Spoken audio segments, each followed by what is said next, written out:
قارئنا لهذا اليوم وضيفنا العزيز القارئ محمد الملاح، إذا كان جاهز معنا عبر الهاتف. نعم، السلام عليكم شيخ محمد. وعليكم السلام ورحمة حياك الله وبركاته. أهلا بكم وكل عام وأنتم بخير. وأنت بألف خير. حياك الله في برنامج استراحة شيخ محمد في برنامج استراحة بينات. بداية شيخ محمد، يعني على أي مدرسة تعلمت تلاوة القرآن الكريم؟ لا شك جمهورية مصر العربية هي حافلة بالقراء والمدارس القرآنية، على طريقة من؟ على مدرسة من؟ نعم. والله أنا قديما في البداية يعني منذ النشأة وأنا كنت أستمع لفضيلة الشيخ شعبان الصياد والشيخ راغب مصطفى غلوش، واستمعت أيضا وكنت محبا لفضيلة الشيخ يعني الشحات محمد أنور. نعم. ويعني برضو كنت محب لبعض القراء من الرعيل الأول أمثال الشيخ عبد الباسط عبد الصمد والشيخ مصطفى اسماعيل، إلا أنني لم أقلدهم يعني، لكن كنت محب ودائم الاستماع إليهم، فهم يعني علامات بارزة مضيئة في دولة التلاوة.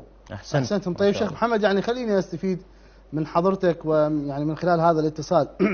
القارئ المبتدئ إذا أراد أن يقلد أحد القراء، يعني برأيك من هو أكثر القراء خلينا نقول بساطة، أو من هو أسهل بتعبير أصح، يعني من هو أسهل القراء تقليدا؟ يعني أنا إذا ما عندي ذيك المعرفة النغمية الكبيرة وما عندي ذاك الاطلاع النغمي الواسع، هل من الممكن أن أقلد أي قارئ يعني يكون أسهل وأقرب، وقارئ خلينا نقول ما عنده ذلك التكلف وذلك التفنن في الأداء القرآني؟ شوف يا أخي العزيز، هو المشكلة إنه كل خامة وكل صوت بيبقى بيميل لقارئ معين، أو فيه صوت أو خامة تتماشى مع قارئ معين أو قارئ مناسب. يعني أضرب لحضرتك مثال. نعم. في خامة ينفع تتماشى مع أداء الشيخ عبد الباسط عبد الصمد رحمه الله، فيقلد الشيخ عبد الباسط بسهولة وبسلاسة.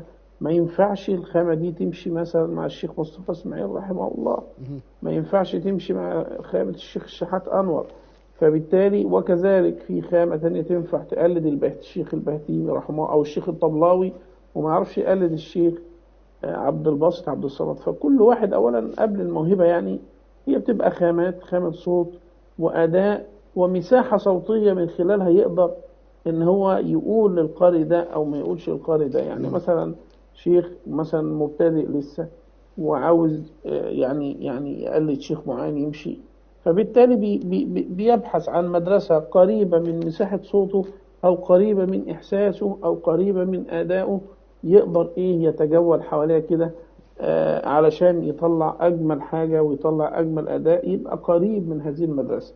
لكن مش هجيب أي شخص كده وأقول له قلد لي فلان، الشيخ أبو مصطفى اسماعيل، الشيخ عبد الباسط، الشيخ لا. هو كل واحد بيشوف هو يقدر يعني يأدي حول مدرسة وبيأدي، يشوف اللي يمشي معاه لكن مش هجيب أي شخص كده وأقول له قلد لي فلان، الشيخ أبو مصطفى اسماعيل، الشيخ عبد الباسط، الشيخ لا.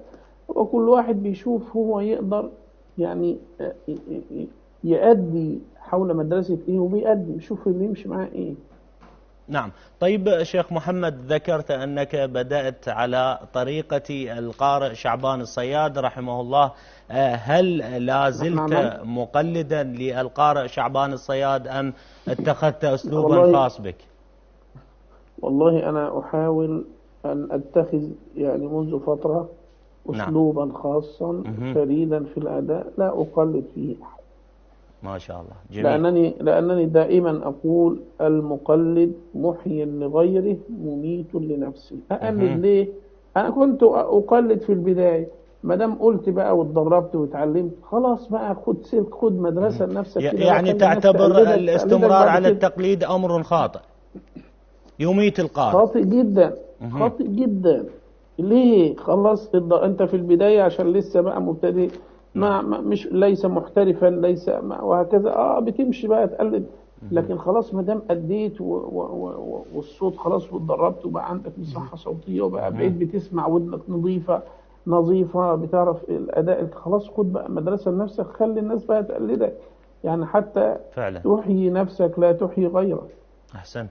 طيب يا شيخ محمد، وكمان تبقى عملت حاجة جديدة يعني تبقى يعني في يعني انضميت لجيل جديد من جيل مدارس التلاوة الجديد. نعم. أحسنت. طبعا هذا الكلام شوقنا كثيرا لأن نستمع. إنما لو عاوز أسمع المقلد اللي أنا كنت بقلده، طب ما بيسمع على اليوتيوب، على الشرائط، في أي مكان. يعني اشمعنى هيجي يسمعني أنا ويسيب الأصل؟ يعني أنا لو بقلد الشيخ عباسط هيجي يسمعني أنا ويسيب الشيخ عباسط؟ نعم. نعم، جيد.